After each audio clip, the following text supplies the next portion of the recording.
Hello বিয়স, আসসালামু আলাইকুম। Welcome to my channel Hriday school. আজকে আবারও আসলাম ছোট্ট আরেকটি ভিডিও নিয়ে। তো আজকের ভিডিও হচ্ছে রোজা রেখে ইনহেলার ব্যবহার করা যাবে কি না। তো আমাদের অনেক মা বোনরা আছেন যাদের শ্বাসকষ্ট সমস্যা, ইনহেলার ব্যবহার করা ছাড়া কোনো উপায় নেই। তো তাদের জন্য আজকের ভিডিও। তো চলুন ভিডিওটি শুরু করা যাক। আর যারা এখনও আমার চ্যানেলটি সাবস্ক্রাইব করেননি, অবশ্যই চ্যানেলটি সাবস্ক্রাইব করে পাশের বেল আইকনটি অন করে দিবেন, যেন পরবর্তী আপডেট পেতে মিস না করেন। অনেকের শ্বাসকষ্টজনিত কারণে ইনহেলার ব্যবহার করতে হয়। ইনহেলারের মাধ্যমে মুখে যে স্প্রে করা হয়, এটি রোগীর পেটে যাওয়ার আশঙ্কা আছে, কিন্তু এ কারণে রোজা ভঙ্গ হয় কিনা।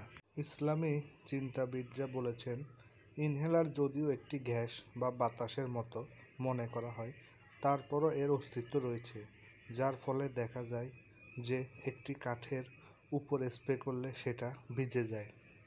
অতএব কেউ যদি ইনহেলার মুখের ভিতরে স্প্রে করেন, তাহলে গলা হয়ে মুখের ভিতরে যাওয়ার আশঙ্কা আছে, তবে এত সামান্য পরিমাণে যাবে যে সেটা নির্ণয় করা কঠিন। সুতরাং রোজা রেখেও ইনহেলার ব্যবহার করা যাবে। লাইভ স্প্রিংয়ের কনসালটেন্ট ডক্টর নৌসাবা নূর একটু ভিডিও সাক্ষাৎকারে ইনহেলার ব্যবহারের সঠিক নিয়ম সম্পর্কে বলেন। প্রথমে দুটি আঙ্গুল দিয়ে ধরে মাউথ পিসটা খুলে নিতে হবে। এরপর 3 থেকে 5 বার ঝাঁকিয়ে নিতে হবে। ইনহেলারটা যদি রিসেন্টলি কেনা হয়ে থাকে, তাহলে চাপ দিয়ে দেখবেন ওষুধ বের হচ্ছে কিনা। এরপরে বসে মাথাটা একটু পেছনের দিকে হেলিয়ে নেবেন।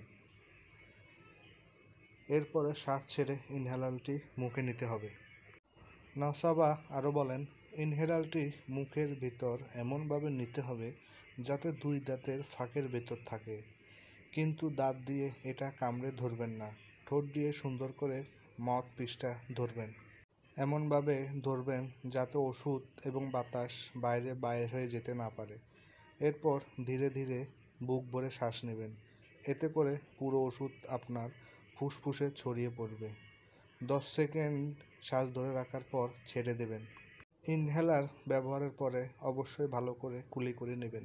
সঠিক নির্দেশনা পেতে চিকিৎসকের পরামর্শ নিন। তো প্রিয় বন্ধুরা, আজকের ভিডিও এ পর্যন্তই। ভিডিওটি যদি ভালো লেগে থাকে একটি লাইক দিয়ে দিবেন।